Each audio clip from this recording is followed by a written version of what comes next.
the dive. Feel the pulse come alive. Can you feel it at night? Oh Lord, I can feel it. Listen up and don't be bored. It's good at night.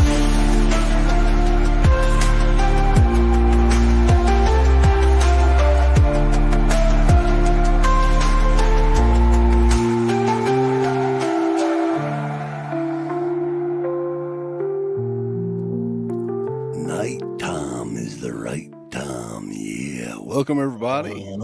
Yeah. To Kind of spooky, yeah. Feeling kind of spooky. Not the gonna spooky lie, yeah, season let's- edition. Oh, it's very spooky, Miss Elizabeth. Let Oh, me tell you something, Mean Gene Okerlund. pumpkins. We're getting as spooky as it gets tonight. Oh, it's Got spooky season, pumpkins Peter. over here. I got pumpkins over there. Yeah. How you doing though, man? It's good to see you.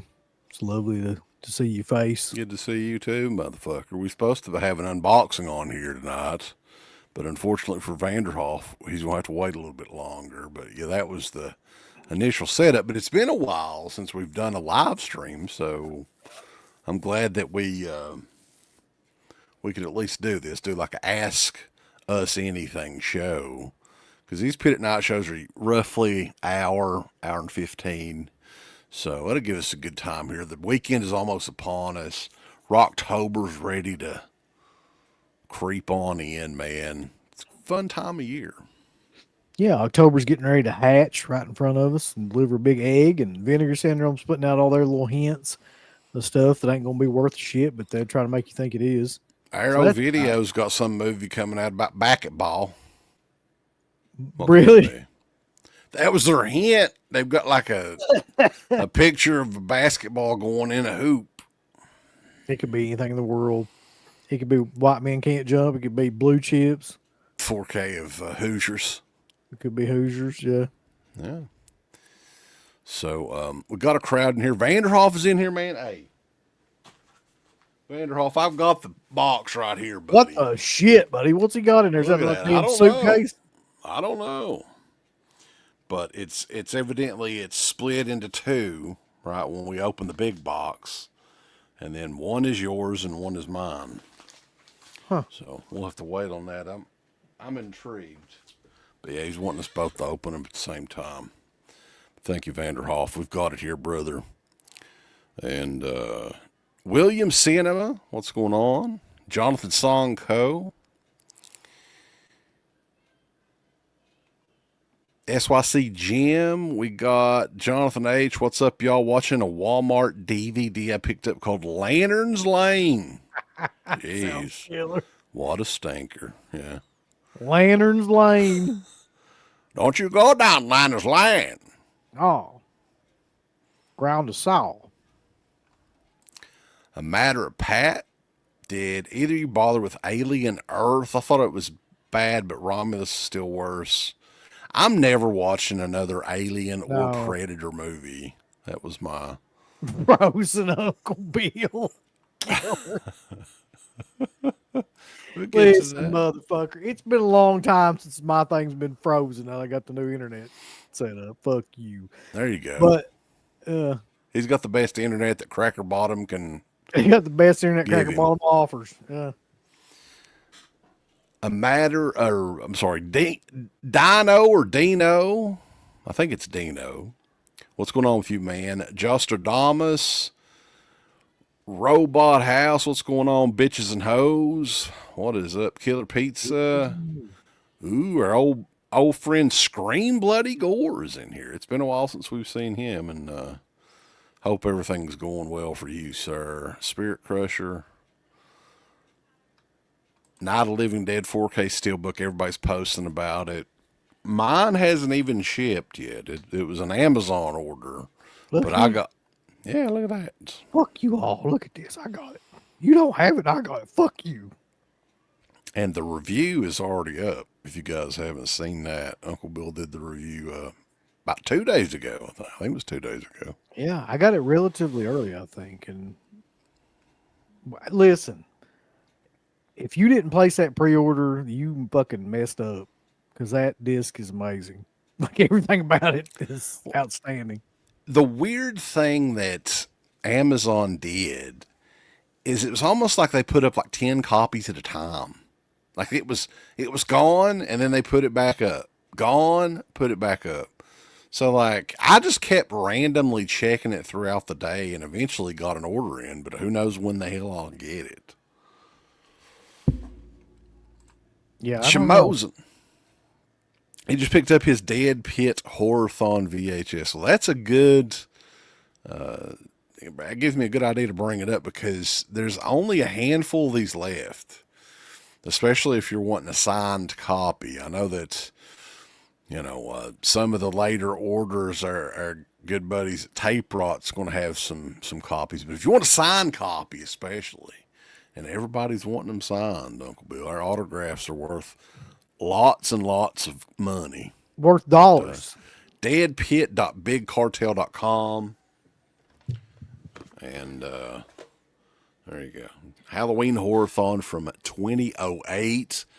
You got Man Beast and Night of the Living Dead. We're offering a special on that right now where you can get it for $30 unsigned or $25 signed, whichever one you want.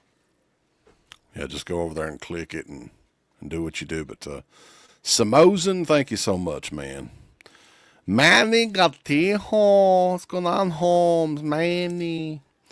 Mega Man MG, Sergio, Jackson Jack.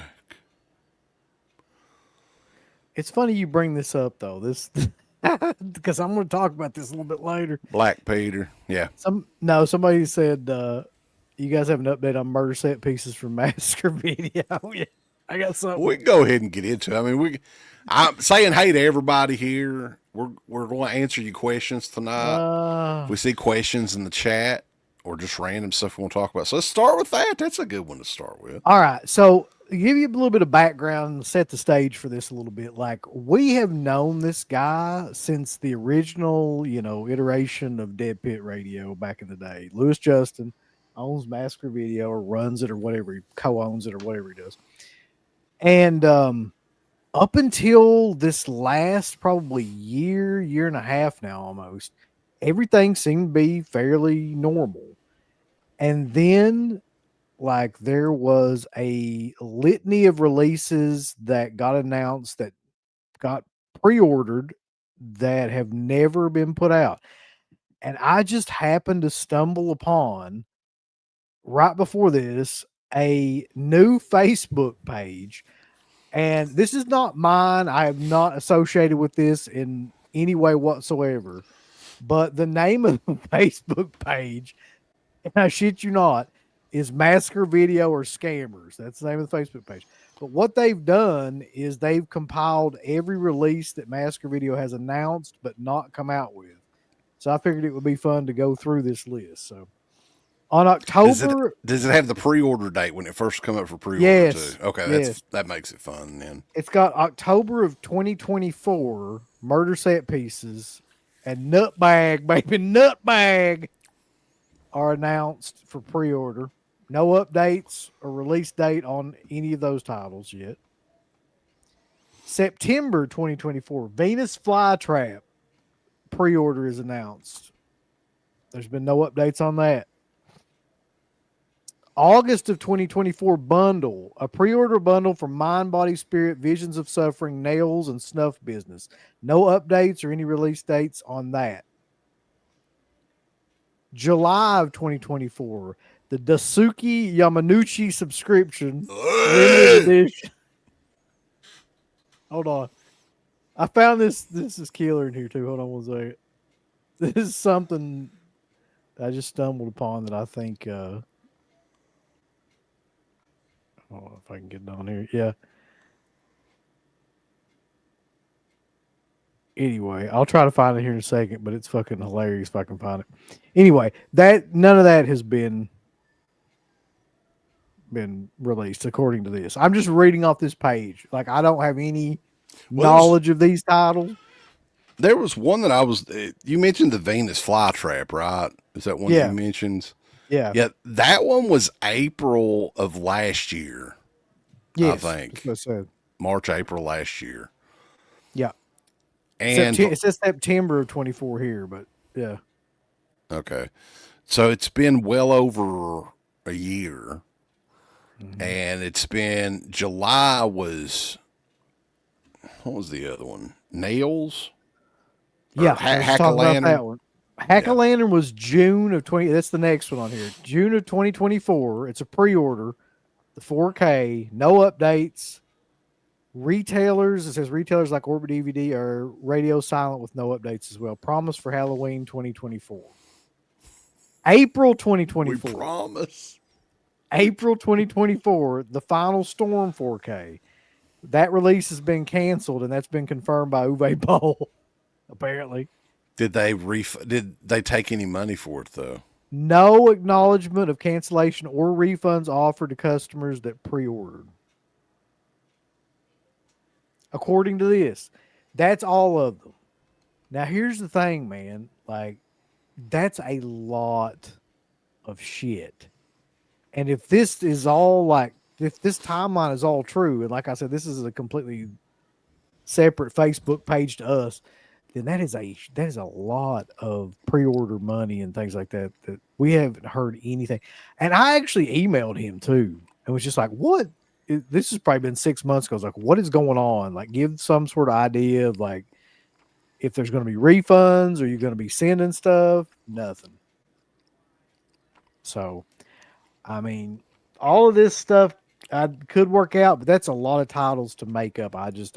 If it was me, I just don't see that happening. Didn't they post something not too long ago saying that they were getting Yeah. ready to get something back from the manufacturer? Yep. Like That one was of these. probably 3 or 4 months ago at this point. There was a post where, because somebody posted that fake, or it could be real, I don't know, either fake or real bankruptcy notice for Masker Video. And he was on there and he was like, this is fake. Like, we have things in hand and we're going to send it out, and we're going to send out emails and stuff too, letting you know what's going on. Nothing. Never heard anything. Well, let's see. I mean, what was the last release that they did that actually came out? Does it have any of that on there? No, it just has all the ones that didn't ever come out that were promised for pre-order and that people actually paid for. Ali Hamoud. What's going on, Ali? He got his Nightmare 4K set in from Groove today. What's weird is like, goddamn fucking cat bite my ankles down there. Look, boys. I'm trying to be professional here. I don't need I no thought you damn got cat. shot. Oh, Fucking little cat, little asshole. Groove is supposed to send this out from Memphis, Tennessee, Monday. So I'm like, oh shit. I want to get this thing probably Tuesday or at the latest Wednesday, but no, it's still in like Charleston, West Virginia. So I'm thinking that's where mine is, by the way. maybe tomorrow, but it says Monday, the 29th, I think. Isn't that weird though? That ours both say that. That's got to be Took some like sort. a damn month or a damn week, but Matt Shitzer, did you guys ever like the same girl in school and got pissed at each other? No, No, that never happened. no, it never happened. I don't know what the front. Do you know what the front room is? Nope, I have no idea. never heard of it. Thoughts on Imaginary? I think I tried to watch that one time, but I never could get through it. Same kind of thing happened with me.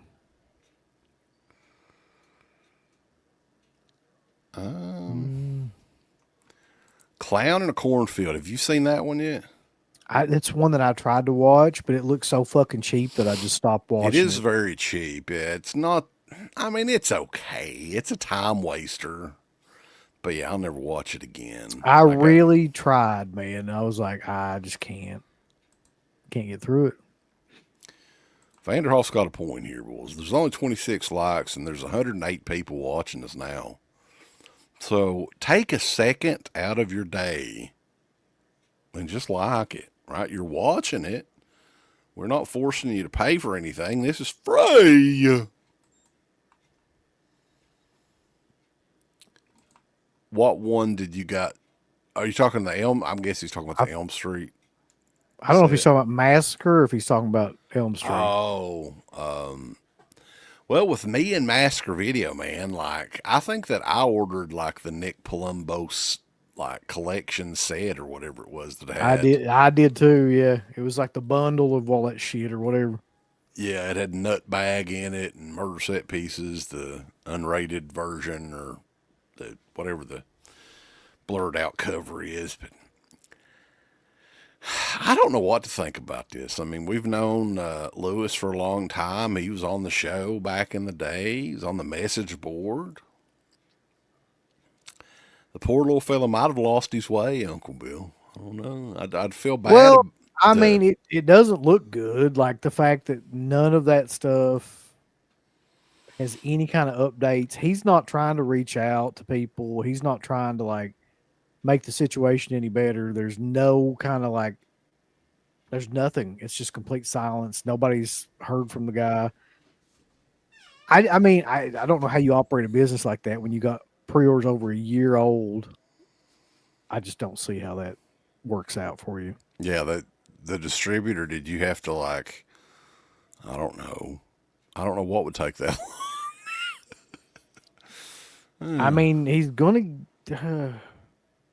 It's not like something's not gonna come out of this. Like if nothing happens. Don't you think it's interesting that a lot of people have got that Elm Street Basic Bitch Edition and shown it off, but we have seen no one with that steel book. Yeah. So I wanted to ask you about this though, because you were talking about this the other day. What the fuck exactly is on this edition? Like, what features are actually on this box set? I mean, from what I was told, now I don't know because I don't have it in hand or anything, but it's essentially short 8 to 10 minute documentaries on each movie that they did. Now, that's what I was told. Now, someone else mentioned that a representative from Warner Brothers was on Christian's channel and said a bunch of other stuff was on there that was not on there. I don't know what happened with that. Commentaries, I don't think there's anything like new commentary wise on it, that unless it was part 5. Did they announce a commentary for part 5, the unrated? I can't remember. I can't remember either. But from what I heard, a lot of the stuff on from the Warner Brothers guy, supposedly Warner Brothers guy, that's not on the set at all. That's interesting then. I think that's kind of telling. Yeah, I don't know who the hell that was. I don't know if they ever said his name. I don't think they did. But I mean, I've honestly not seen anything where it says like what the special features are. it's I mean, not much. They have to be posted. I know. I just haven't seen it. Well, nothing was officially like summarized on the back of the case or anything. It just says more blood curdling extras or whatever. What do we think about Terror Vision stuff popping up at the Walmarts? That's the wildest thing. I don't. Whoever is at TerraVision is either like that's a marketing person's either a genius or they know somebody at Walmart, because like there's no way that stuff should be in there. That's the craziest shit for Walmart to sell I've ever seen. It's a hell of a coup, man. I mean, kudos to them for because that WNUF Halloween special, they've got a 2-pack of both of those, the sequel and the original. That's going to sell like a motherfucker this time of year. Like, that's going to be their biggest seller. I guarantee it. And they've got the Frogman, Yeah. which, gee, I mean, some people like it. And then what was the other one? Rumpelstiltskin, I think. Yeah. Have they had any other ones that was on there? Those are the ones that I can remember though. But I would probably, I already have the WNUF Halloween special, but I would probably get it, that 2-pack, just to get that sequel. Yeah, me too. If And I it's saw not. it. I don't really. Those movies never really like blew me away or anything, but they are fun to watch around this time of year. And so is like Rumpelstiltskin. Like it's not a great movie, but it's a fun movie. Like a lot of people taking a dump on it, but you probably shouldn't. Rambo Wrath for Life is in the house. Wants to know when we're going to order the Mutilator 2. I never want to see that movie. It's a Blu-ray R, and it's $29 on Amazon. I never need to. I can just tell from the trailer and I never need to see it. They could send an autograph of Chuck Palumbo. Is Chuck and Nick Palumbo related? Yeah. They were tag team. From what I understand, Connected, the Elm Street Steelbook set, Amazon exclusive, is exactly the same as the Zombie set, aside from, like you were saying, the Blu-rays. It's including the Zombie set. What's funny to me is, and I'll be curious to see this too, because the basic bitch edition is very basic, of course. It's basic bitch edition. And there's no artwork on the discs or anything. They're just solid red with text on it. I wonder if the Steelbook set is going to be exactly the same as that. If that's the case, it's very fucking weak. Mm-hmm.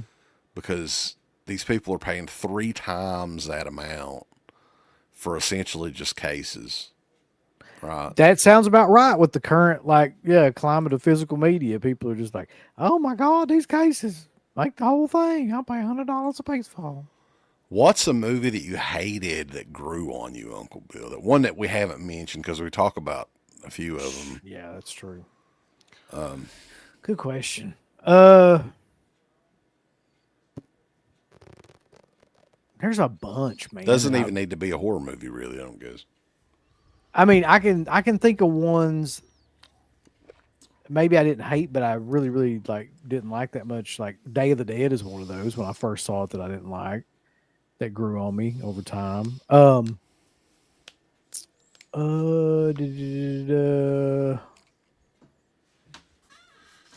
Hills tell you Have one Eyes. I didn't like the Hills Have Eyes when I first saw it. going the non-horror route first for me is Lord of the Rings, The Fellowship of the Ring, right? The first time that I ever saw that, I was like, what in the fucking hell is this? But I don't still know, feel that way, kind of. I don't know what happened. I'm still on that train. But over the years, and that's my favorite one of that Lord of the Rings trilogy. Now, I never did get into the Hobbit movies or anything. I tried, I couldn't. But those first 3, the Lord of the Rings movies, that's my favorite one still. They're all really good, but I love the atmosphere and Hobbiton and all that stuff in the first movie. But horror stuff, I mean, we've talked about. There's a bunch, yeah. Yeah, we've like Friday the 13th, the first one for me growing up. I never liked 1 or 2 when I was a kid. That because Hockey Mask Jason was not in those movies. And I always remember, even as a kid, the one where the kid's playing in the puddle at the beginning. Let's just turn it off right here. I don't want to watch any more of it, right? But those 2 grown on me a lot after I got a little bit older. All right. Do we like gladiator movies? Know where I'm at here. I don't know what the hell happened. Somebody's asking about gladiator movies, though. Do we like them? I think that's a reference to Airplane, but no. I really don't. Like, even aside from the joke, like, I'm not a fan of the Russell Crowe movies or any of that shit. Let's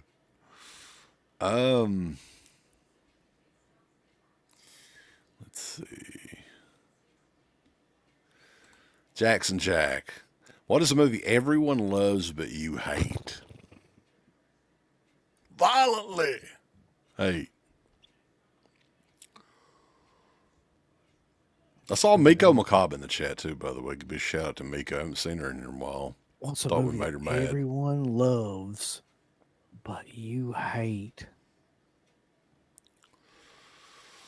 Well, you just mentioned it, actually. Fucking, I hate the Lord of the Rings trilogy. I don't think everybody loves Lord of the Rings, though. Like I think that's a lot of people do. Oh, pick any fucking Marvel movie. Pick the Avengers, the X-Men, like any of that. I hate all that shit. Jurassic Park for me. I hate fucking. Yeah. I've tried numerous times. I own Jurassic Park. I was like, oh, I'll get it in Blu-ray and the effects and everything of it. I'll enjoy it more. Apparently, a lot of people love the Keep, and that's a piece of shit. Lord. Hey, Ian Federman is in the house. The pumpkin guy. Oh. Happy Halloween, man. Back there. I got it lit up or anything, but that dude's a fucking artist, man. Check his stuff out. Yeah, I mean, I'm fine with the basic bitch edition. It's got the slip cover on it. The red case is kind of nice. And ultimately for me, like, that's good enough for me. Like, I like the Elm Street movies and everything, but I mean, I'll watch the movies. Right? There's no real new special features worth. I mean, it's essentially like a 10-minute featurette thing. Who cares? Got 146 people in here, boss. Hell yeah. So thank you guys. And definitely thumbs the video up, right? What the hell? It takes seconds. Who in there? Get 2 thumbs up. Talking about the features, though, Rambo says, all I see is 2 new features. Boiler Room Confessional, Robert Englund sharing what inspired Krueger, The Legacy of Elm Street, favorite kills, scenes, and more. And the second one is Freddy's Footnotes, Robert Englund, the original Elm Street filmmakers, revisit iconic scenes. So maybe that's the short documentaries that's in for each of the movies. That'd be cool, though. Honestly, I wouldn't mind seeing that. Max Wren, who's the worst horror actress? 100% Sherry Moon Zombie. Nothing's even close. What about Scout Taylor Compton? No, she's better than Sherry Moon. I mean, it's not even a question, really. Oh my God! It's like fucking Undertaker and Michelle McCool kind of shit. Killer Pizza's got a good Bring question my here. wife in. That's a good idea. I mean, back in the day, like, yeah, I probably would have done anything at all she wanted, to be honest. I mean, hell, let's be honest, I'd probably do it now. Killer Pizza. What are Italians so obsessed with worms and bugs? Shit, why? I don't know. They love maggots and worms and... In the homeland of Italy, that's what we use to make the sauce. Fuck you. Who knows? Lynn Lowry is a good suggestion, too. She also sucks really, really bad in almost every movie I've ever seen her in. Yeah, she's very elvish looking, too. They should have got her for Lord of the Rings. She would have fit right in. They wouldn't have had to even do her makeup or anything. You know who else is awful? Is freaking, oh, God, what's her name? I forgot her name now. How Rachel from the Halloween movies when she came back and tried to do the fucking movies. Oh, yeah. What was Ellie Cornell? Ellie Cornell, yeah. God.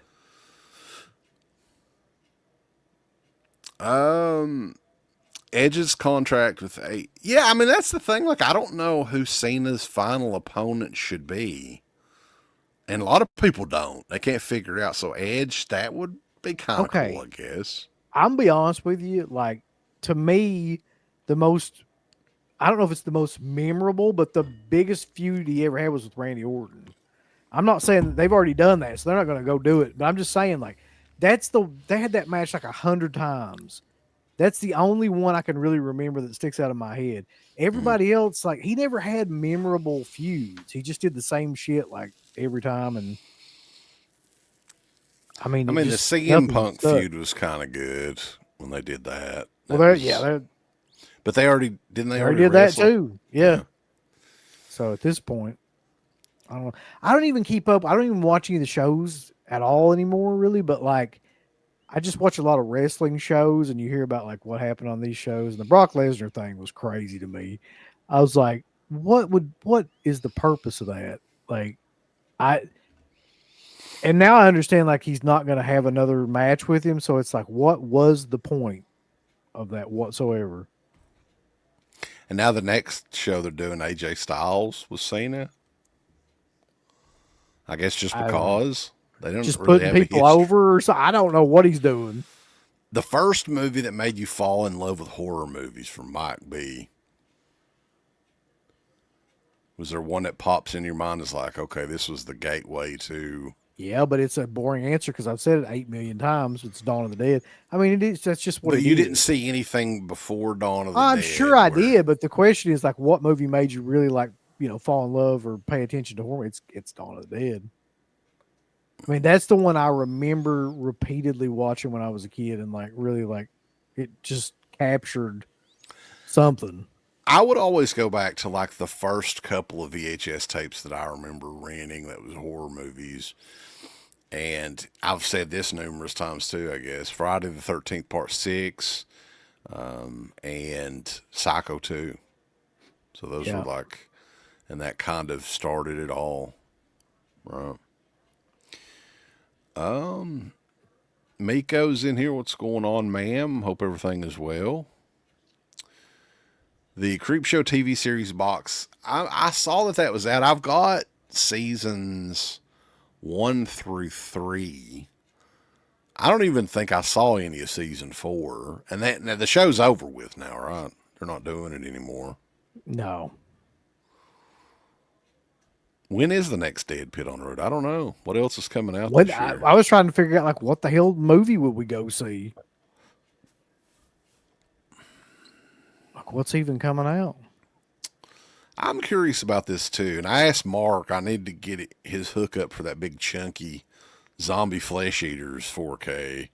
But is it really that big of a difference? That's the question. Man, I honestly cannot imagine that it is. Like that's one of the best restorations that I've ever seen. I just can't imagine that like it's gonna do that much to top that. Well, he's got what I've got though. McClure has the lenticular Blu-ray. That's the 4K restoration, but it's on a Blu-ray. Yeah. That's still amazing. I have that too. I've got that and I've got the 4K. We got a super chat here. Thank you, sir. That fucking is that a Uso? Who is that? I think I don't know. Which half of the attitude do you prefer, the Vince Russo years or the McMahon Helmsley era? Fuck. Probably the Russo years of those two choices. Yeah, I don't know. I mean, I think that you call it the Vince Russo years, but at the same time, you had Stone Cold Steve Austin and The Rock, man, or white hot during this period, and even DX and stuff like that. Everybody really, really good was around that time too. That nobody like. That's when like they had the good kind of angles with Ken Shamrock and Owen Hart and all that shit. I mean, And then the Canadian versus USA angle in the summer of '97, like that Yeah. was huge. I don't really.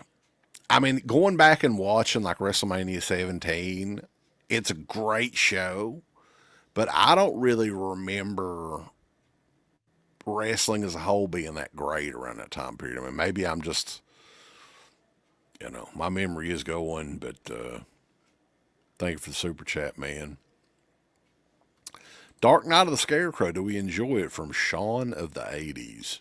oh yeah, I just watched it not too long ago again for a review, and it still holds up. Man, you talk Mostly, about a killer looking transfer, too. Oh, yeah. Jeez. That thing looks amazing. I think that the biggest part of that is the little girl and Larry Drake. That's the reason why that movie. So you Still did break holds for up. Drake. I've always broke for Drake. No, you do that in past tense. If anybody is missing out on the Night of the Living Dead Steelbook, if you go to the movie room, there is 35 copies left. Oh shit, bulls, head on over there. We'll lose everybody in here now. Let's see here. Jack, I do not remember that, but that does sound like something I would say. It does. That sounds exactly like it. Static and Noise. I After saw 20 it. years, CK hasn't aged any, and UB still looks like a little boy with a smelly asshole eats boogers. Damn. Well, buddy, fuck you, Static Noise. How about that? Did you hear about this though? Yeah. People are getting pissed off at poor Gail Kim for She's a heat seeker here lately. She said all stating kinds the of shit. obvious.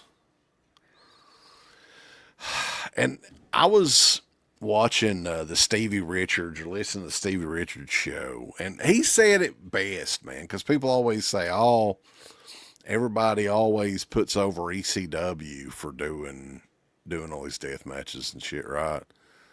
But that was the culmination of a feud. Whenever a big, like Born to Be Wired wasn't just something they did out of for the fucking hell of it, right?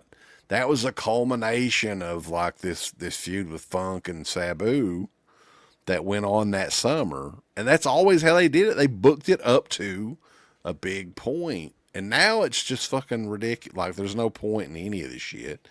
You see women out there doing some of this shit and getting blood everywhere, and who wants to fucking see that? Like that's ridiculous. Well, here's the thing. Like he makes a good point. Like there are federations now where every single match is like light bulbs, barbed wire, thumbtacks, all of that. Like is every single match. Like you don't need that. There's no reason to watch that. Nobody really cares. But used to be like you were saying, like to do a match of that caliber was pretty unique. It had to be the end of some sort of a feud or a pay per view or something like that.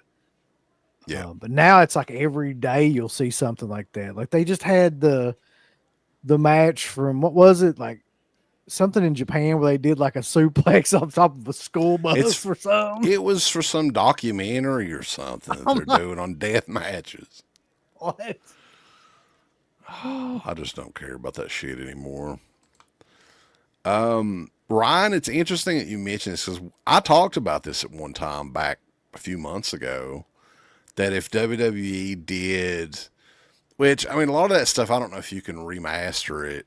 I don't know what they filmed it on, like just TV cameras and stuff. I don't know if you can remaster it, but we did talk about, hey, what if WWE was to sign with one of these boutique labels and do a box set on Starcade 83 or something like that? Have it been a big deluxe set with replicas of the programs in a booklet or whatever. There's all kinds of stuff that they could include.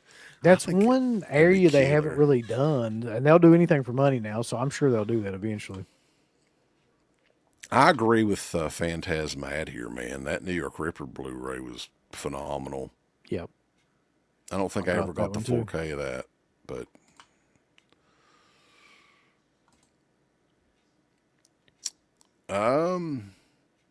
if you're getting the basic edition of Elm Street 4K box set and you have the old DVD set up, just put the 4Ks in them. That's a good idea, Mike. $5 Australia. Yay! Do you want to take some questions too from the bottom up, and then I'll continue to go down? Yeah, Maybe there's we'll a get caught bunch up. of shit. Yeah. So I'll start from. I'll go ahead and start with this super chat, actually. Ooh. Sean the Eddie says, nice. Just watched Dark Down the Scarecrow recently. It's still great. We need more Dead Pit on the road. I just wish there was something worth going to the movies for. Like I go to the movies all the time now, mostly because of the kids, but like most movies I see are really bad. Not exaggerating, like they're just not very good. Everybody's all excited, and thank you for the super chat, man.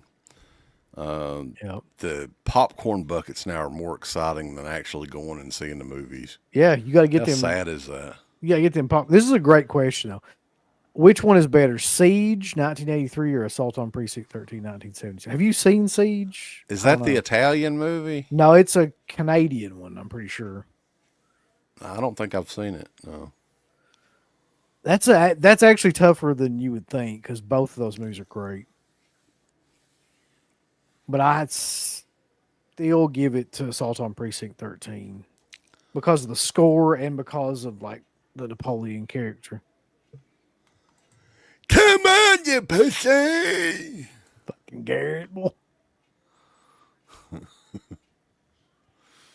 Welcome, Let's Garrett. see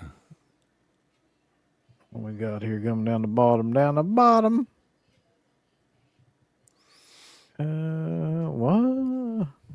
What? Is the Night of the Living Dead 94K worth the price of $51 shipped? I'm thinking of waiting for. I mean, it just depends, I guess, on how much you want to see that movie. That seems pretty steep. I think mine was like $39.99 or something like that on Amazon. Yeah. And the thing is they never did they ever say it was limited? If they did, I completely missed it. I don't think they ever did. So that's Goose. Killer. Hey, Goose. How's it going, man? We need to do another Darkwoods. Darkwoods 2.0. 15-year anniversary of the original.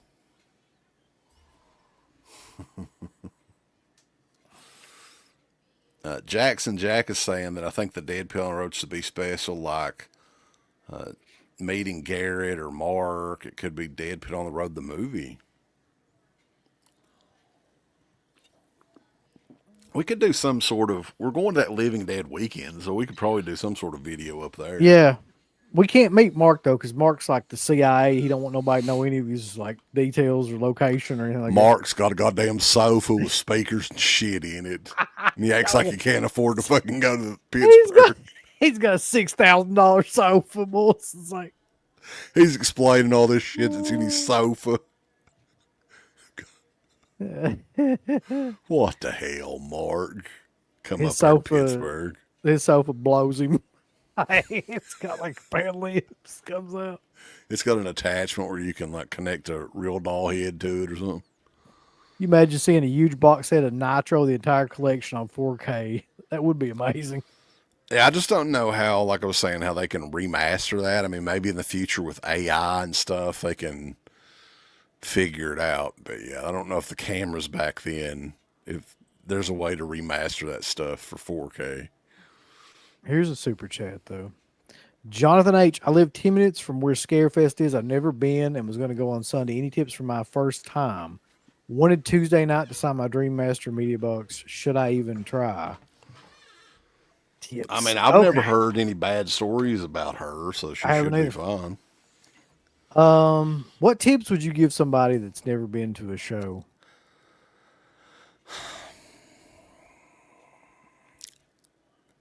I would just be very careful with your money, like, because these people now anymore, and this is why I don't really enjoy going to these shows to meet celebrities, because everything is, they nickel and dime you to death anymore. Yeah. To me, if you're paying somebody $40 to sign their name on something that you bring them, take a photo with them too. Like, God, I mean, geez. But no, most of them do like a combo for $60 or whatever, charge an additional fee to take a picture. It didn't used to be that way, but that's kind of the norm now.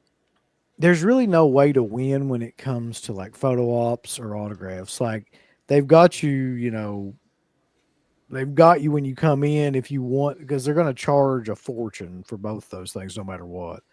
So it's kind of like I always equate conventions to a carnival. Everybody's trying to take your money. Like everywhere you go, there's some, gimmick or racket or something like that where they're trying to get your money. So just try to avoid stuff like that if you can. Like I don't see the points in photo ops. They always look ridiculous to me. They look like horrible prom photos or something where everybody's uncomfortable, and it just be nothing I would show anybody and be like, look here at this, it's killer. Like except for that Eli Roth one, that one was pretty cool. Except for that one. So, but like the autograph part, my best advice, honestly, about that, when you go up to somebody and ask for an autograph, don't talk to them about the film. because they've heard all that stuff a million times and they don't care. Like, I don't care who it is, really. Like, they've all heard it a million times. Pick Hmm. something else to talk about. Yeah, maybe if you're going to talk to Tuesday, I'd ask her about her recording career. Right? She had an album that came out right around the time that the movie came out. So I don't know, but I mean, I think a lot of these people are fine. They'll at least be friendly with you. But there is a select few that, I mean, maybe that would be a good idea for a video, dude. Like celebrities that suck to meet at conventions, right? Yep. Well, we kind of did that with the tier rank. Like, Yeah, we did. You can go back to the convention celebrities tier list. but yeah, But yeah, she's one. You're right. I've never heard a bad word about her. I don't think that she's, a pain to meet or anything. but There's thank another you, Jonathan. super chat from Sean the 80s. It says, well said, well put, guys. There's quite a bit of caca out there as far as recently speaking. Don't get me started on this whole Jason Universe thing that's been going around, for instance. Hmm. I haven't heard a lot about that lately, but thank God. Well, there's a Jason Voorhees Chia Pet that's coming out that actually looks more like Doink the Clown than it looks like Jason Voorhees. And I don't know if you've noticed this, and if it's just me, it could just be me. Don't you think Friday the 13th's merchandising just sucks? Like whoever is in charge of that. Yes, I want right now. I 100% do. Yeah. Like even when there's Friday the 13th shirts at Walmart or whatever, those are always the shittiest looking shirts. Like just generic, like just a generic Jason look that doesn't look anything like Jason from any of the movies really. And they all just have that, I don't know, man. It's like something that you'd find in fucking Magic Mart back in the day or at Bull Creek or whatever. It looks just generic. You're right. And I don't know why that is, but you're right. The Friday the 13th shirts always look the worst for some reason. I'll let you answer this, CK. Is Dark Knight Scarecrow Part 2 pure garbage? I've never Yeah. seen it. Yes. It's really like, I don't know, it's an insult to garbage, actually, that movie is. Man, I watched Dark Knight of the Scarecrow 2 and Jeepers Creepers Reborn like right close together. And I think I spit on your grave deja vu. Like they were all, that was like the trifecta of just, that was a triple feature in hell, man. Right there. Yep. Yeah, I'm sure Mutilator 2 will fit in real good with those. But yeah, don't watch. No, there ain't no need to watch it. Nobody No. asked for it. It's really kind of bad. The worst part is the CG, whatever that is, shit. I feel bad too because our buddy JD, man, he was like a regular friendly guy that Yeah. did all the shows in Kentucky and everything, and he was the one that directed that one, and he was the writer of the first movie, and man, he rode that Dark Knight of the Scarecrow train until the damn wheels fell totally off. And they fell off. That movie, yeah.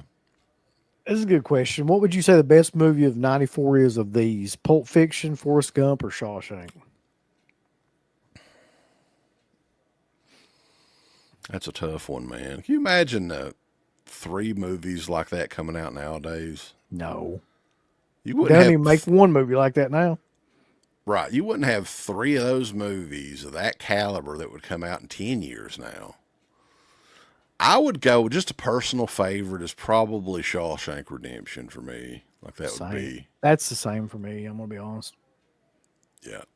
That's one where they don't make movies like any of these anymore. But like that's one that you watch it, you think about it, especially the first time you watch it for a long time, and you just don't. There's not a whole lot of films like that anymore. Ken Carlson's asking, when do you think Prom Night 4K is coming? Probably early next year. I think if it was coming this year, we'd have already heard. What do you think? Yeah, I think the same. This is an interesting question. Do you guys live right down the street from each other or like several towns apart? We live like what, 10 minutes away from each other, like one town apart. Yeah. No, it's not very far. Let's see. Mega Man At, MG, he's going to the Living Dead weekend. So probably Ooh, what we'll do this go around too, because we're both taking different vehicles, is if anybody's wanting any merch stuff, we may just bring like all that stuff there. So you might get some discounted rates on hats and DVDs and stuff. That's all we got right now. So yeah. people let us know. Let's see. Connected wants to know: are we going to Scarefest or just Living Dead weekend? I know you ain't going to Scarefest. I know that for a fact. Um, No. I Scare, I'll be going one day. Scarefest gives us free tickets. I don't know if we ever talk about that, but yeah, that's nice of Yeah, them. But yeah, I mean, it's just too big of a crowd for me, man. it's gotten progressively worse over the years. And when I say worse, I mean like the crowd has gotten like bigger and bigger, and it's impossible to move on Saturday down there now. But yeah, Would you pay $70 for a selfie with Judy Aronson? I can't think of anybody I'd pay $70 for a selfie for. I don't give a fuck who it is. Like who? I've never like that's one thing I've never done is pay for a selfie, and I can't even imagine that. Like that just doesn't like I don't know. Did you see somebody posted? I don't know. It might have been Card. I can't remember who posted it on the Facebook page. That Tony Moran is at this show, and I didn't really look the show up until just not long before we started the show tonight.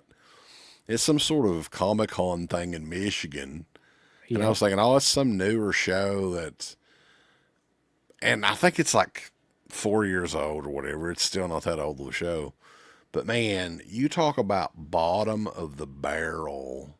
And this is no offense to that show, but it's just an extremely, it's like one of those little shows they'd have in fucking Pikeville or whatever. Tony Moran is like the big guest on that show. You've So got Chris Adonis they got some wrestlers on there. Chris Masters, he goes by Chris Adonis now. Do you remember the little guy that God. played Reggie on WWE a few years ago? He's on there, and literally, I have no idea who the rest of the people are. Let me let you in on a little story here. I was talking to somebody not too long ago. He like Tony Moran actually did a show in Frankfurt or around Frankfurt not long ago. Somehow there's like a little horror convention or pop culture convention or something like that. And I was talking to this person, and they were like, he was drunk off his ass, and he was just like acting like the biggest dickhead. The he would say things to people like, "You don't look like you got enough money to come up and get my autograph," all this kind of shit, dude. Come on. Why? I guess people just don't know. Like they just don't know his reputation or like Well, they don't anything know any about. better either. Like that, he only played No. Michael Myers for like 3 seconds, and he continuously, like, if you watch the interviews, he continuously talks like he was on this set for the entire shoot. That he worked with Oh Donald my god. Pleasance and worked with Jamie Lee Curtis and John Carpenter. He was there for one day, 3 seconds on the movie. He's Mhm. tricked people for 20 years, and they literally have no idea that, yeah, I think people just hear like Michael Myers, the original Halloween, and that's all they need to hear. Like they don't give a shit. You know, it's like a gimmick to draw people in, and sadly, it still works until you meet him. It's like when you get in the ring and wrestling, everything's fine until the bell rings. Everything's fine until you have to meet him, and then he's like, "Yeah, brother, fuck you. Your mother's all." card a favorite movie by these three directors: Christopher Nolan, Alfred Hitchcock, David Lynch. Okay. I'm not that esteemed on David Lynch, so Well, David Lynch is really tough, but it's because there's a bunch of good movies. Like, I mean, I would pick. I go back and forth with this, but I would probably pick. I picked Mulholland before, but I'd probably it's either that or the Elephant Man for me. Um, now Christopher Nolan's an interesting one because he's had like a lot of really good films over the years. Um, a lot of people like Memento. I thought that movie was like okay, but I didn't fucking jizz my pants about it like everybody else did. I never liked Inception. I just didn't like it. I know that's not the popular thing to say. I really liked Oppenheimer, but I would say The Dark Knight probably. I know that's a very like pop That's culture. probably that's the first one that I thought of, but of those Batman movies, that's easily the best one that he did. Yeah, I mean it's still like a perfect movie to me. Hitchcock, Rear Window probably, or Vertigo, either one of those. Yeah, Rear Window's a classic. I would go with David Lynch.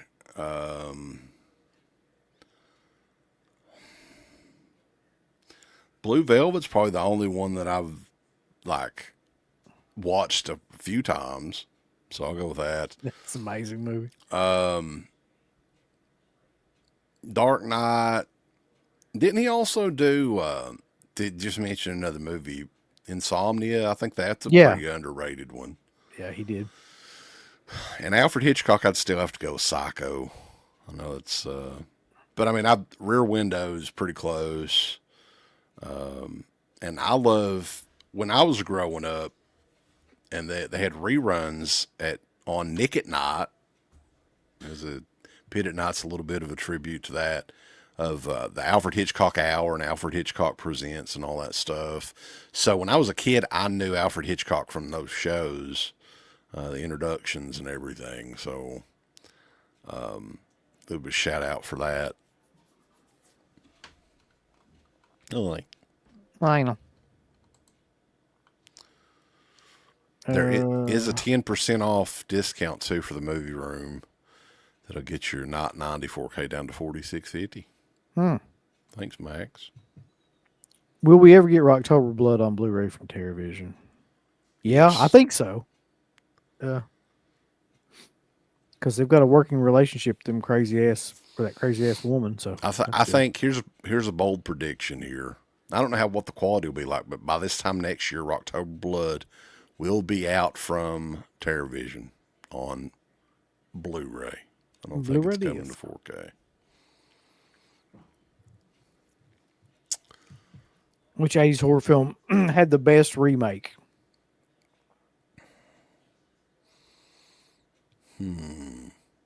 80s horror film remake.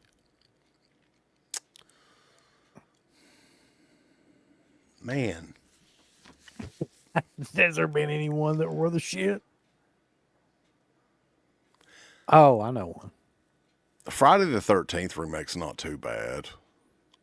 Don't you dare sit there and tell me that. What? I'm Don't just you trying dare. to come up with ones that I don't fucking just hate outright. Maniac. What do you got? I never really did. I don't think I ever watched that. I really I'm not like an that. Elijah Wood fan. I mean, I'm not either, but that movie is. He peaked at Radio Flyer. Did he? No, he was in the the good son. He was in the Lord of the Rings movies, but Elijah Wood. What's another one though? What's another 80s horror movie that had a good remake? There's been 1,000 of them. Somebody tell me one that had a good remake. And don't fucking say The Thing or any of that nonsense because we know that's not true. Or Nightmare on Elm Street or fucking any of that. Yeah, I mean, there's some pretty good '70s remakes that weren't too bad. I don't know. The Fog remake. Yeah, definitely. The Hitcher fucking remake. Dallas Jones calling Scream 81 a movie is a bit of a stretch. I agree. That's true. Wet movie would be cool to meet up at a convention one day. It would involve either us going all the way to California, or are you coming somewhere in the East Coast? That would be cool for sure. It would be awesome to get everybody together and do that. Super chat from the lovely Miko Macabre. What is y'all's favorite Asian God. horror film of all time? 9.99 Dude, super chat. Thank you, ma'am. that's impossible to answer that because there's so many different types of Asian films, though. Uh, Asian horror film. yeah, I mean, but you've got like, okay, so you've got like shit like Battle Royale, like in that vein of like actually good, but then you've got stuff like Ebola Syndrome or like Untold Story in the Cat 3 realm that I love. And we're not into really the ghost. I don't think either of us are into the No. ghost movies, which that was a gigantic thing in Japan for like fucking 15 years or 20 years. The I don't even know if you really consider these horror movies per se, but to me, I think the best, I think they're Korean, is the Vengeance trilogy that Park Chan Wook did. Like to me, overall, the movies that I got into the most. Those are part what revenge action movies, maybe Old more than Boy, horror, Sympathy though. for Mr. Vengeance, and Lady The, Vengeance, and all that stuff. yeah, yeah, like because we were Yeah. watching all that stuff from Tartan, and man, that's just not my thing. But like we were watching those, and I really did get into those a lot. Yeah, I really liked Old Boy. I really liked all those movies, honestly. That trilogy of movies.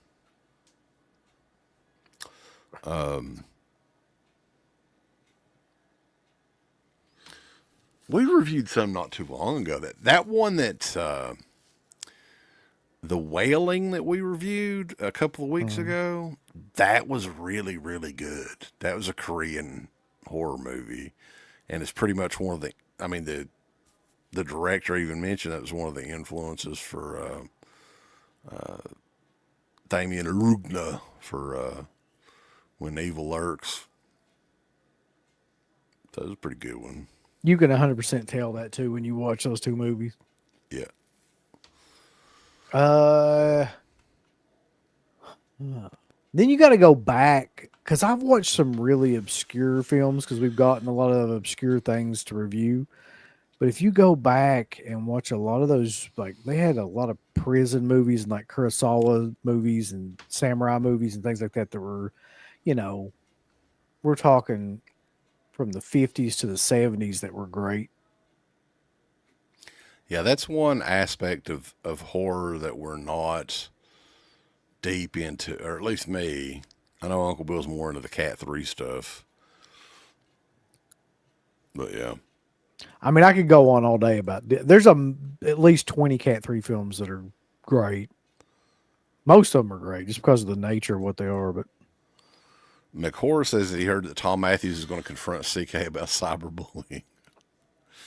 That'll be interesting to see what all transpires with Tom Matthews. He's a pretty cool guy, though. I think it's fine. yeah, it'll be fun.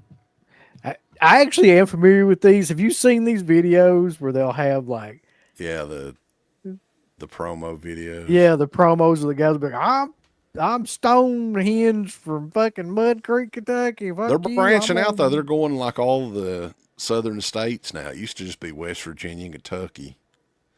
call me Flapjack. I'm from Southern West Virginia. It'll be something like that. They had them on pay-per-view. Like, this has probably been 4 or 5 years ago when they first started.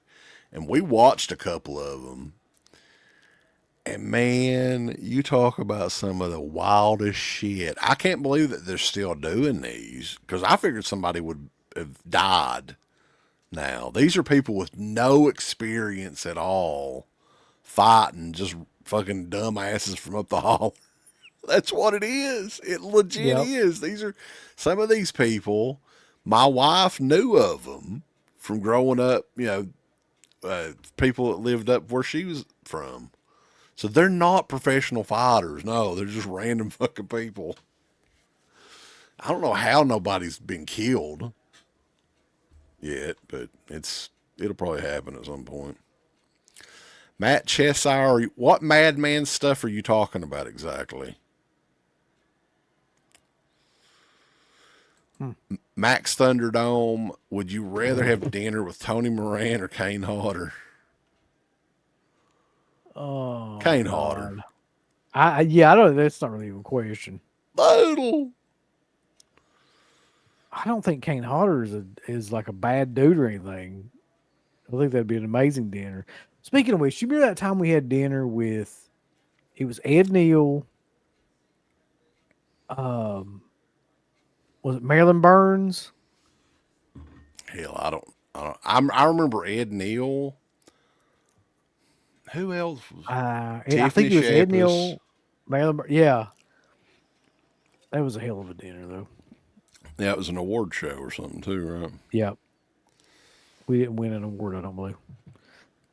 What do you guys think of the up and coming Master Universe movie? It looks like they're spoofing the old cartoon.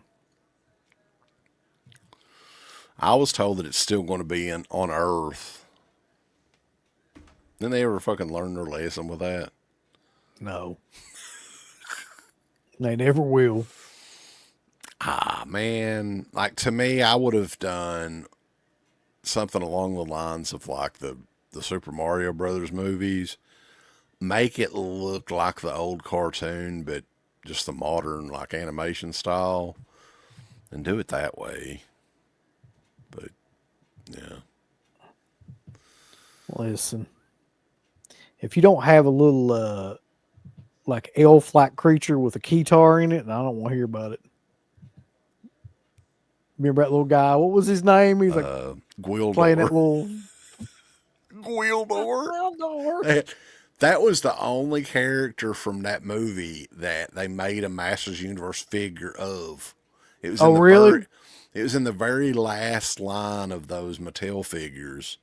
There's a Gwildor figure, and that thing is worth a fucking fortune too, because evidently they didn't make many of those because it was the last run of figures. I think that it may have only been in Canada or something. But yeah, there is a Gwildor figure from back in the day. Somewhere. Yeah. Gwildor. Dylan asked, "Have I ever got a chance to see Slayer?" No, just saw him in Pennsylvania, Hershey Park Stadium, where they were killed. They played the song 2 1 3 for me. I've never got to see Slayer. And what would Always be the wanted point to. now though? Because like the Yeah. Jeff Hanneman's no longer with us, right? Well, not only that, but they don't have Lombardo anymore either, which was the biggest reason I wanted to see him because he's like probably the best metal drummer of all time, honestly. But they really screwed him over, man. And Can you still listen to Slayer? I can't. I really can't. Like, I appreciate it. I still listen to Slayer all the time, yeah. I can't. I just can't. I don't know. Dude, yeah, I mean, okay, Rain and Blood, Season I'm of not saying Bill, it's bad. It's just, South of Heaven are all amazing albums. I mean, it's crazy. It's crazy. Like, you know, they're crazy talented guys, but it's just, I can't. I just can't listen to it anymore. To me, the worst part about Slayer is honestly like the solos because it's always just a bunch of noise and bends. It's like the riffs and stuff are amazing. But speaking of Asian films, though, I saw The Devil. I forgot about that one. That one is outstanding. We did review that one too. Yep. Yeah, we're up to almost 700 video reviews. So if there's any movies, if you're curious if we ever reviewed it, just search in that playlist, and if we did it, it's probably on there. But yeah, I know we did that one. For someone like me who's not familiar with the zombie genre, really, what would you recommend? Jesus, dude. Well, you got to go with the Romero trilogy. Yeah, that That's would be that's the blueprint, right?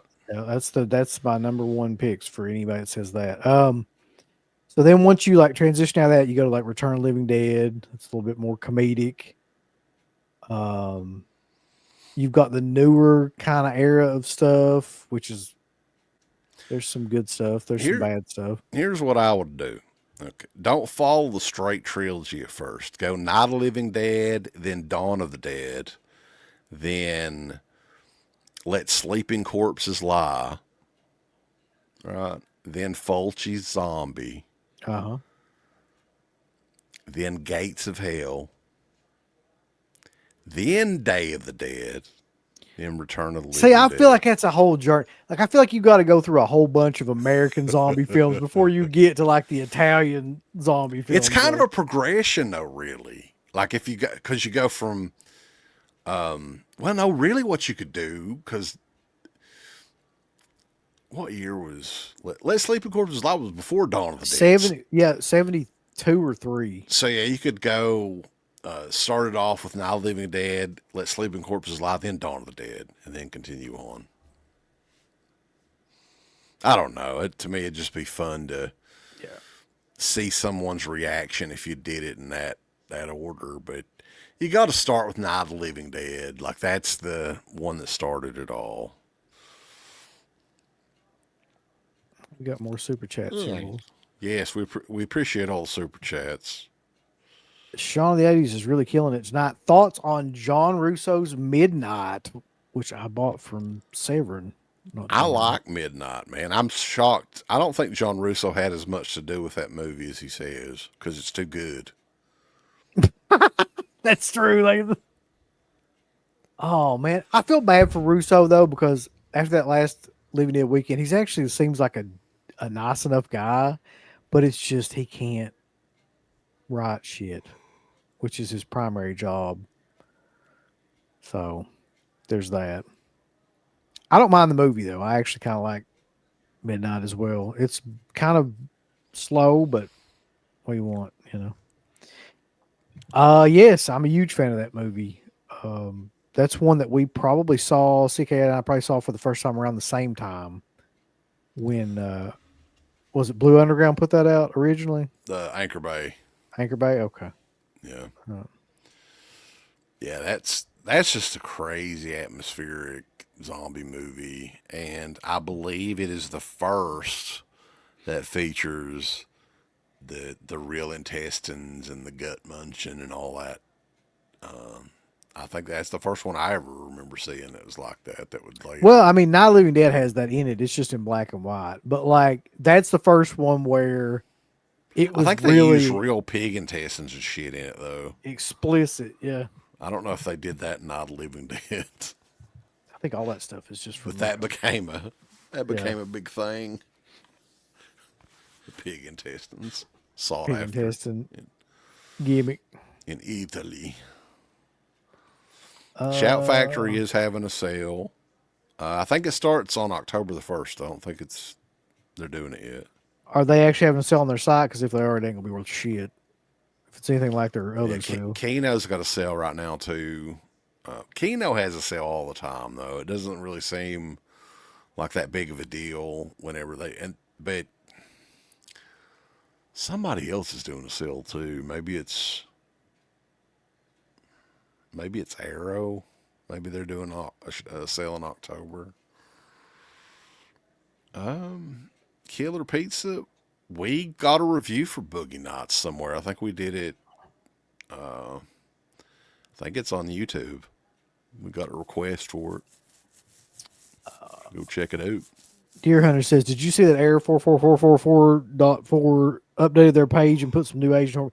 I did see that, but like, I wasn't overly impressed with any of those on there. If you have some like recommendations, you should probably hurry up and give them to me because they'll sell out here shortly. So just let me know. 44444. That's like the worst name for a fucking company though. Why couldn't they think of something better than that? I don't know. That really is not great. Will we ever get an Ernest P. World box set? I sure hope so. Well, that would be outstanding. Disney owns it. That's the problem. Like a lot of those movies, Touchstone was the studio, and I think Disney owns pretty much all those. Like Ernest Goes to Camp, Ernest Saves Christmas, Ernest Goes to Jail. I think they own Ernest Scared Stupid as well. I think that was the big four. Oh. Speaking of like weird proto slasher style movies, the one that sticks with me the most that we've watched recently, man, and I don't know why this is because it was just so insane, was The Baby. I was just watching that and I was like, how in the hell did this get made? Like, this And it is one of was the craziest things I've ever seen. in the United States too, right? I think so. Yeah. Yeah. And it was a TV movie. Is that right? Was it a TV movie? I think it I was. think it was. I don't understand how. I guess things were a hell of a lot different in the 70s than they were, would be. There's some weird TV movies in the 70s. Like there was the whole fascination with somebody hiding in the fucking walls and in the attic and shit. Yep. I don't know how many different movies there were like that, but favorite non-horror movie of all time from Bog Zombie. Favorite non horror movie of all time. Lord God, man, that's impossible. Some of these questions are impossible, though, because, like, how do you pick one favorite movie of all time? Mine would probably be the Goonies, but a lot of that has to do with like nostalgia too. Like that was probably my first, like the first movie that I was ever totally infatuated with. Every aspect of it, right? Yeah, I agree. Like, I mean, if you forced me, like, it would be something like pick a movie, you know, non horror related that I could watch at any point in time. Let's just say that it would be something like The Goonies or Stand by Me or you know something like that. I love Sorcerer now. I probably wouldn't like that as a kid for sure, but like that's like one of my favorite non horror movies now. Anything by John Waters at this point in my life for some reason. I don't know why I've transitioned. You know what I mean. Sean of the 80s says, I agree, guys. There's Flesh Eater. Oh, wait, that's Bill Hinsman. But did Russo have his hands in that one? I don't recall. That one I is an don't. acquired taste. Yeah. I don't think so. I like Flesh Eater for what it is. It's awful. Did I It's ever a tell you the story about that in Living Dead Weekend? Wasn't that one of the surprise movies? Yeah. So, like, after the screening of Night of the Living Dead, which was awesome at the theater, that's also the same theater we're going to go see Dawn of the Dead at this year.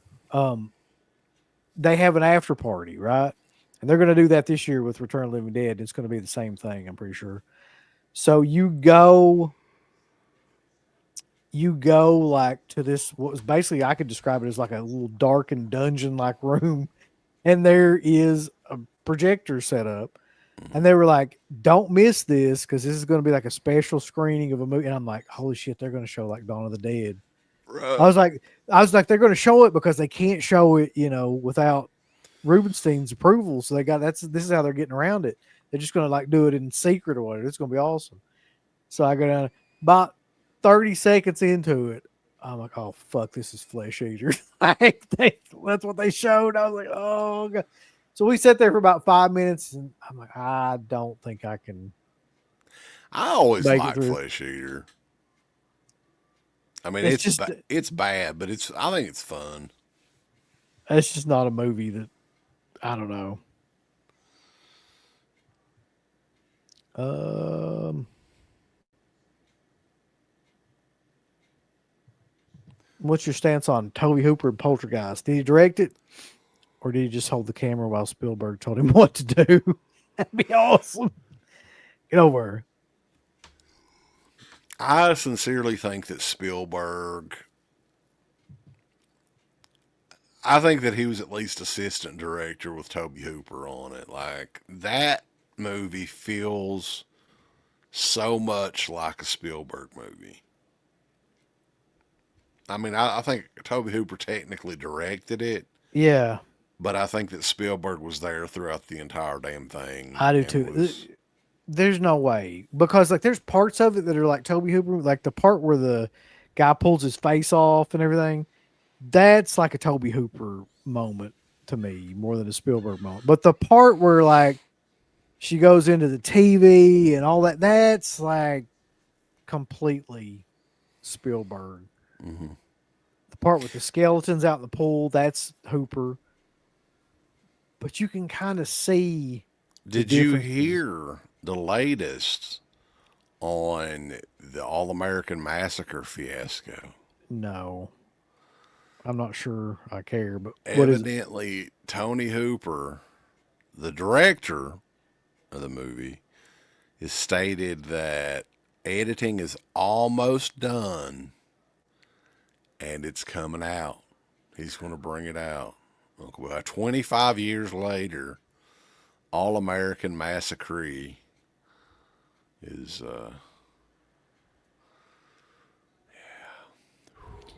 Good get luck. ready. Get Yeah. ready.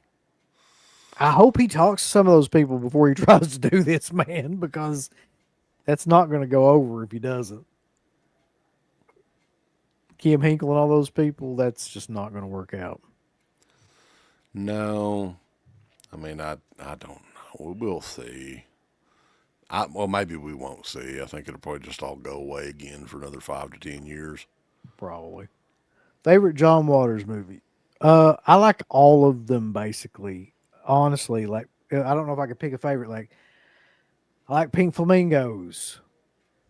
I even like Polyester. I like Serial Mom. I like fucking Crybaby, Hairspray. There's not many of those movies I don't like. I'm not super familiar with John Waters movies. I like Serial Mom though. I've seen that quite a bit. So that would probably be mine. That'd be my favorite by default. Super chat again. What's your favorite Cool Duder movie? So The Amityville Karen. here's the yeah, Amityville Karen's the best Yeah. work that he ever did. At one point in time, long time ago, I chatted with him quite often and we were kind of friends and everything. And there was kind of like an issue with a third party, we'll just say that. And it was a rift between us and Cool Duder's dad, basically. And then that kind of started everything. But, Yeah, we we're not wish allowed to. We're contractually not allowed to talk about it. I don't think anymore. we wish him well. I don't give a shit at this point. It's been so long ago. Fuck it. I can't stay mad at anybody for that period of time anymore. Life is too short. I can. The Lord forgives, but I don't. Uncle Bill just stays pissed forever. Yep. I hear that's good for you. So Larry says, Scoop. I've been told that Stacy Q will be performing at the after party of the Return of the Living Dead. I was told this month ago anymore. Not sure if it's still going on. If that happens, that will be fucking epic. That would be outstanding. Well, I've got tickets to see Dawn of the Dead. Do you know, Larry, if you're in here, is it going to be from the Blu-ray or are they playing like what are they technically playing? I know it's probably not a 35 millimeter print. Probably the 4K if I was guessing. But I've never seen Dawn of the Dead in a theater before, so that'll be kind of cool. It's not really a common thing to see it in a theater anymore, really, is it? Ben Moore says, did you guys ever have a network horror movie host on the weekends? We had Sammy Terry up here in Indy. We didn't really have one, did we? Like a one that was for our region or anything like that. The closest thing that we had was Mr. Cartoon, who was like a kid's cartoon host, and that was based out of West Virginia, Charleston, I think, West Virginia, but we got it on TV over here. iZombie in Lexington, he had a show, He a did, witching yeah. hour, I think. And we caught it a couple of times when we were out. Like, he unfortunately passed away long time ago.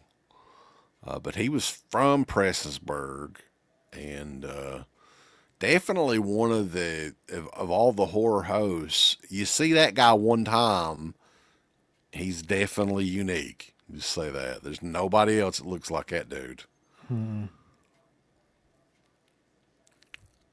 Man, Sean of the 80s, thank you so much Yeah, this is for all these amazing. super duper chats.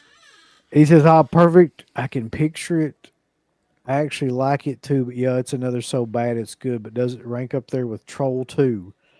Will be forced to kill you violently. Violently! I don't think so, but it's still a good one. Is there Not, anything that really ranks up there with Troll 2 though, except maybe Silent Night, Deadly Night 2? That might be the I don't even think that does. I mean, just the amount of fucking like ridiculousness in Troll 2. I don't know if there's anything. Champagne and Bullets. Well, yeah, the shimmy slide. I remember watching that movie and marking out. Cruel Jaws is up there for me. Oh, shit. But like Troll 2, yeah, Yeah. that doesn't get much better than Troll 2. This is a great question. I'm sure we can both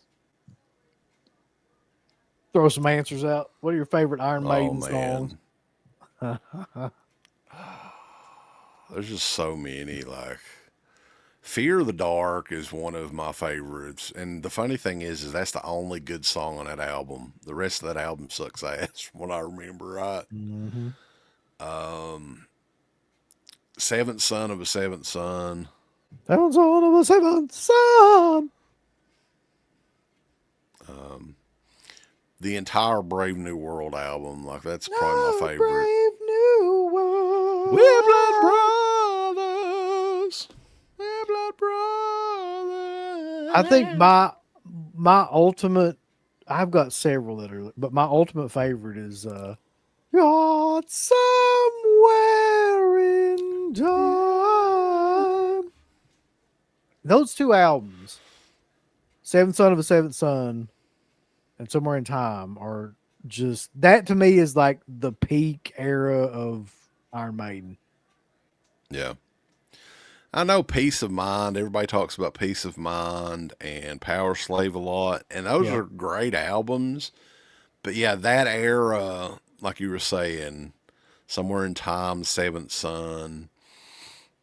But I swear though, man, like top to bottom, to me, Brave New World is their best album, in my opinion. That's a hot take. From beginning to end. That's I'll just tell you, that's got to be the best comeback album of all time. Like, it I can't is a think. lot, and a lot of people think that too. Yeah. I really like the shit they did with Paul Diano too. What about Blaze Bailey? No, I didn't like that at all. But the first two albums, a lot of people sleep on those albums, but they're really, really great. Like Phantom of the Opera, Iron Maiden, the song. All of that stuff is great, really.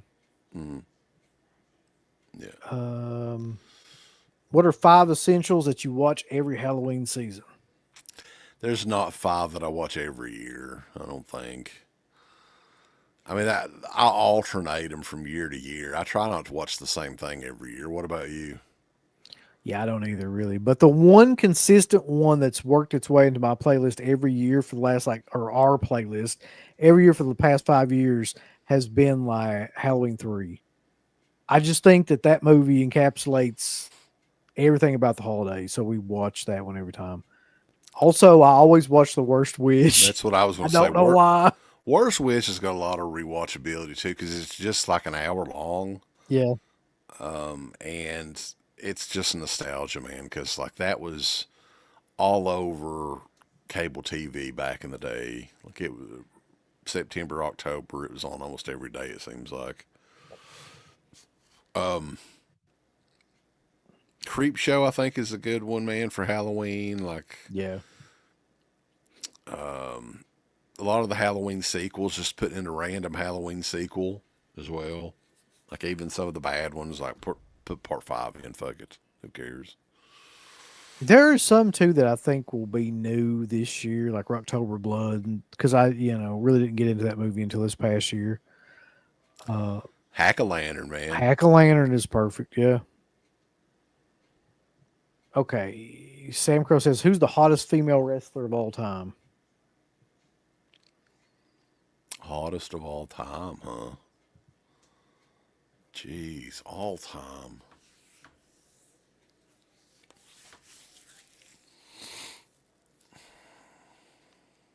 That's almost impossible, but there's so many.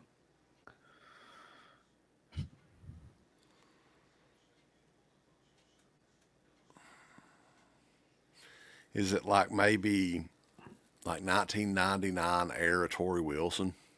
Would that count?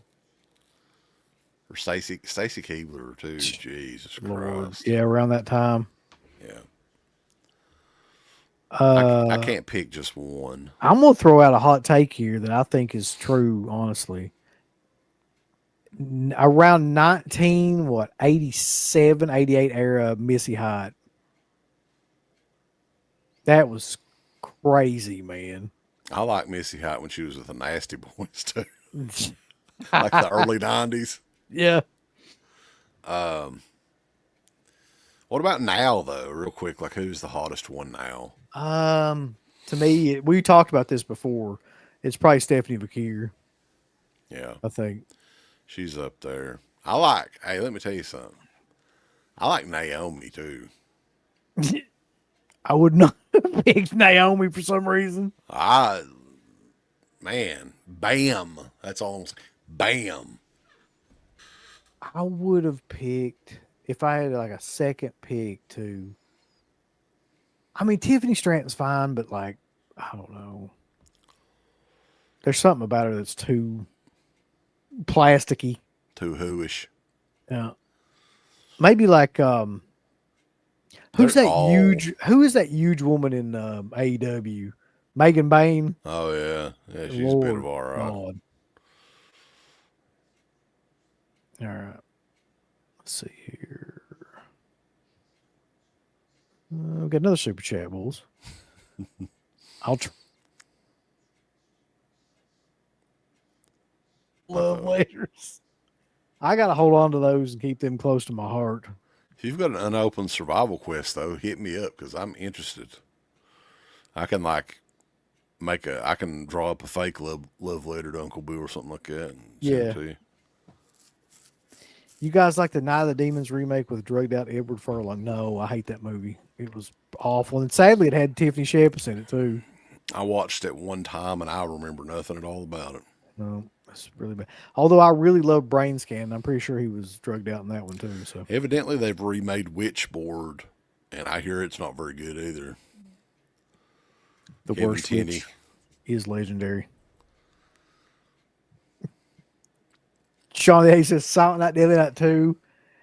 It's a must watch at least, but as they go into part 3, it doesn't get much better. Yeah, true. Though I enjoy the atmosphere of part 3. What do you think of the part 5 is right up there in level of craziness with part 2. With the Honestly. immortal Mickey Rooney.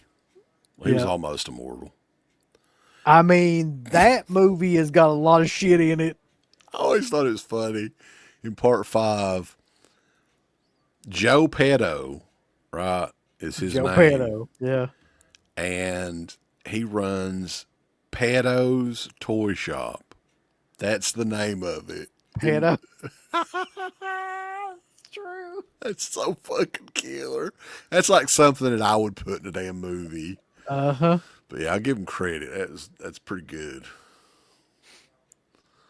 I don't really like 3 or 4, but like 1, 2, and 5 are all.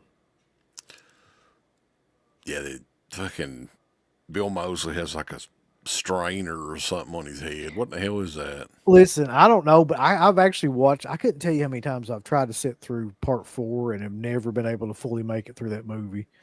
But 3, I've actually at least got through once.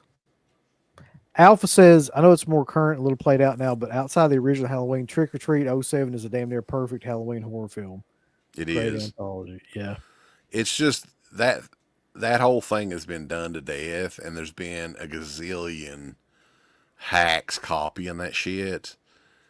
And it's almost like they missed their chance to do a real sequel to it. It's almost too late now because like that gimmick has run its course. Yep. Which is a shame because that movie became a classic, man. Like people, it's at freaking Spirit Halloween now. People marking out about it. Yeah. But What was the first movie that really scared you as a kid?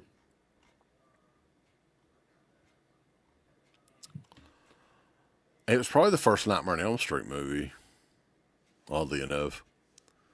Like that was the one that I remember having nightmares about. But most of the time I wasn't really scared as a kid.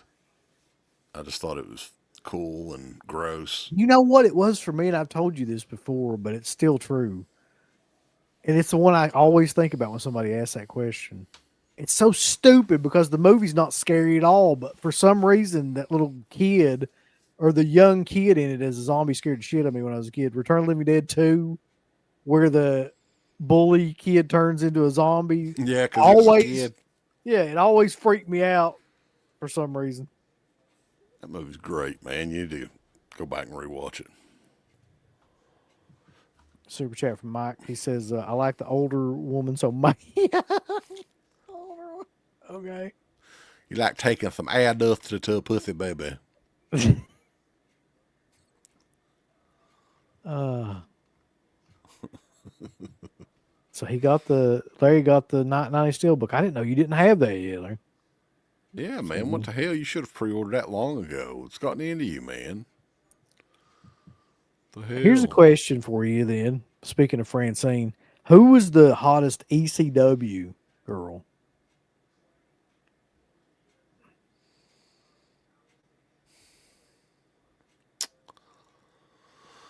Oh shit. Probably like my favorite was Beulah. I think when I first started watching because she was still with, like she didn't last very much longer after I started watching, but she was there. I think she was with Tommy Dreamer then or something. But yeah, there's a sex tape with her, so like, that made her even more hardcore. Like that, or she had like a masturbation tape or something. I think. Yep. I remember that when it was floating around. Yeah. Dick Fitzo has a super chat. Jason Goes to Hell. You have to listen to Slippy's commentary. He talks about Kane Hodder being able to regurgitate liquids. There you go, boys. Filter knows way too much information on that. Is this my last year on YouTube? Probably. We'll see how that goes. Keep sending them super chats in. His ass. Yeah, it won't be yet. Met him several times as far back as the 90s. Asked him about part 5. This was like you met Mickey Rooney? Shit. This was like the mid 90s. And he responded, What? What kind of question is that? Someone get this kid. Get him out of here. Miller. Oh. Mae Young. Dude, I remember that time the Dudleys did that big put her through a table or whatever. Yeah. And I was like, holy shit, they're going to kill her. Right. But evidently, after that power bomb through the table, she like got mad at him for not putting her down harder. She was, and I was like, are you kidding? Well, there was something like Bubba Ray was telling a story on one of those shows where he was like, he hit her or something like that, but it was like he pulled the punch. And like she got in the back and was like, said something like, she's like, you hit me like you hit the boys or something like that. And all of that stuff, she wanted to do all of that crazy shit that they did with her, where they put her through all kinds of different stuff.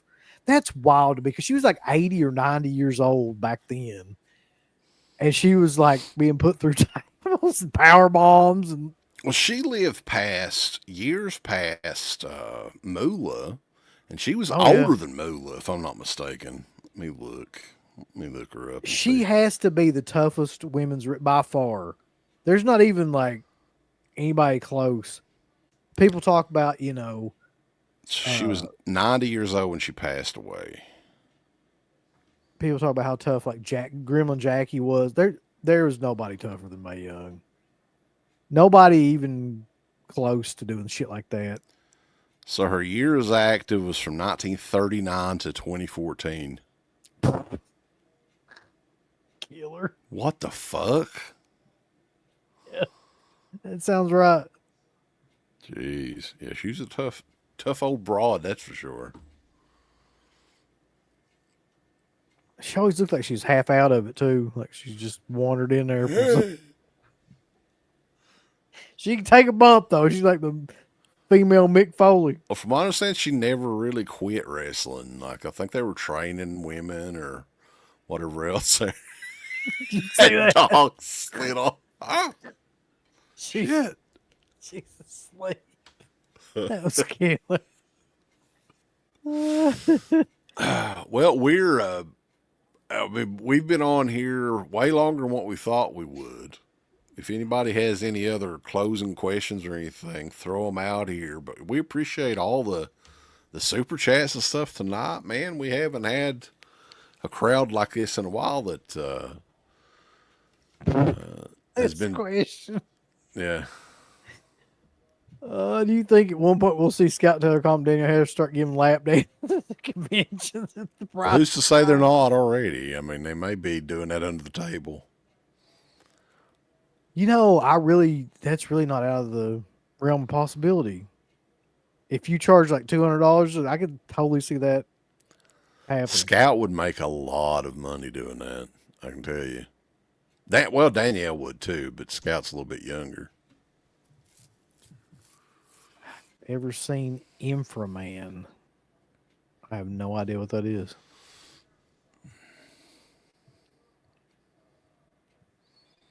Jack, quit being dirty, man. Talking dirty. You Talking shouldn't about do that. anal. Oh, What's Brad Dourif's best performance? I'm gonna say it's One Flew Over the Cuckoo's Nest. that's a pretty good one. Yeah.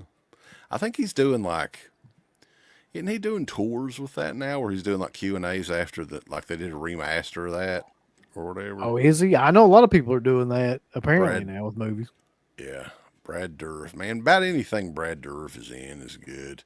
He's really good in Exorcist 3 as well. Like that's one that nobody really like. People talk about that movie, but they don't really talk about his performance that much in it. But He's pretty good anything in that he's in, is good. everything, yeah. He's from West Virginia, by the way, too. Huntington, I think.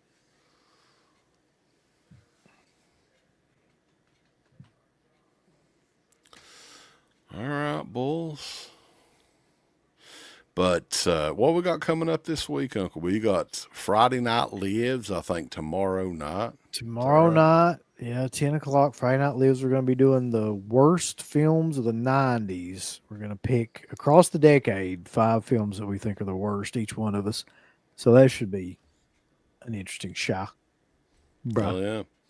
Other stuff coming up. We got reviews we need to do. We got a big unboxing from Vanderhoff. He's been hyping it up. And yeah, a bunch of stuff. Spooky season is upon us. Rocktober starts next week. We got lots of stuff planned. I think for October we're going to be doing that Physical Media Hall of Fame show. We've been kind of hopping up here and there, and a bunch of other stuff. We're going to have a debate show possibly with Garrett. We got another super chat. Sean of the 80s. Again. Sean says, dude, the last time I met him, I brought it up again. He's apparently said, oh, for Christ's sake, please ask me something else. And Al Lewis, who's Grandpa Munster, insulted my brother the same day. It must have been something in the air that day. These old guys, they were pissed. I'd love to have met Al Lewis. Is he still alive? He can't be. No, Al Lewis has been gone a while, I think. I think he died years before. Mickey Rooney just passed away not too long ago, though, right? Like 4 or 5 years ago. Yeah, it wasn't that long ago. Yeah. Mickey Rooney looked like he was 90 years old for 30 years. We were just talking about our high school principal has the same effect. He looks the same now as he did 30 years ago. Yeah, he's got to be at least in his late 80s, and he looks exactly the same. Oh. But, guys, we appreciate all the super chats and everything. It is still a work night, so we got to get up. But we will try to do one of these again soon. These Pit at Night shows had been a couple of months, and these are always fun. Just to ask us anything shows, random stuff. So yeah. It's always a good time. Always love doing these. Make sure that you check out all the videos that we've done, the steelbook video, the review videos, stuff like that too. And also, tomorrow night, check out the Friday Night Live show. Yeah, Balls. Uncle Bill's got a couple of different reviews. If we didn't mention it, the 90 Steelbook and the Pusher trilogy from Second Sight Films. Nicholas Winding Refn's acclaimed trilogy. Reffin. Yeah. But everybody have a good night. We appreciate all the support, super chats, and everything. We'll catch you all next time over at Dead Pit. .com. Oh, yes, my favorite documentary. Into the Pit, the shocking story of DeadPit.com is back out on DVD. Yes, me and my Undertaker. We love watching it. It's a heartfelt, emotional documentary about a couple of hillbillies in eastern Kentucky that started their very first radio show. Oh, yeah. Get your copy today. IntoThePitTheMovie.com. Buy 4 or 5 copies, yes. Get them autographed. IntoThePitTheMovie.com. Oh, yes.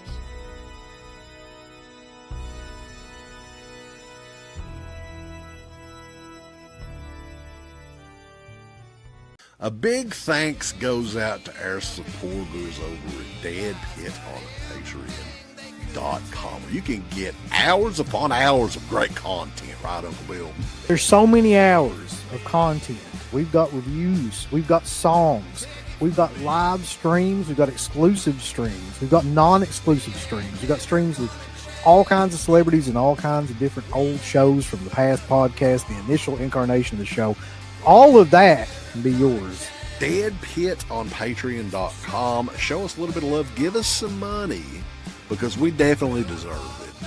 That Patreon page is so killer that you'll rub your bird to it on a nightly basis. It's that good.